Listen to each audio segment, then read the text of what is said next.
श्री अमूल्य कुमार दास भारप्राप्त प्रधान शिक्षक सरकारी उच्च प्राथमिक विद्यालय पोड़ापाटना।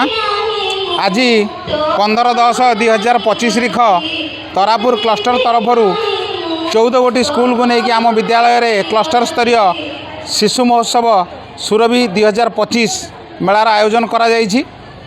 मेलार उद्देश्य हूँ 2027 रे जो आम स्वप्नर ओडिशा हम सरकार गोटे नुआ प्रयास चिंता करिसेंती सेतिरे छोट छोट शिशु मानकर अंतर्निहित प्रतिभा को आम विकसित करबा आमर लक्ष्य।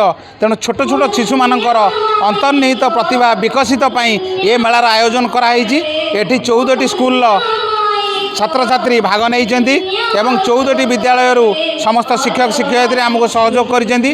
आम विद्यालय जो मेलार आयोजन करा जायछि सेतिरे आमर जो एसएमसी सभापति समस्त सभ्य सभ्या एवं मो विद्यालय समस्त शिक्षक शिक्षयित्री एवं तरापुर क्लस्टर समस्त शिक्षक शिक्षयित्री तरापुर क्लस्टर सीआरसीसी श्रीजुक्त जगन्नाथ खुंटिया टिल्लो क्लस्टर सीआरसीसी श्रीजुक्त अशोक कुमार दास पूर्ण मात्रा सहयोग करिसेंती। आम विद्यालय को आज जो गेस्ट माने आसीथिले सभा उद्घाटन करा जायछि एवं एइथिरु जो पिला माने उत्तीर्ण हेबे सेमानकु ब्लॉक लेवल को पठा जिबार योजना अछि। एथि कहि मोर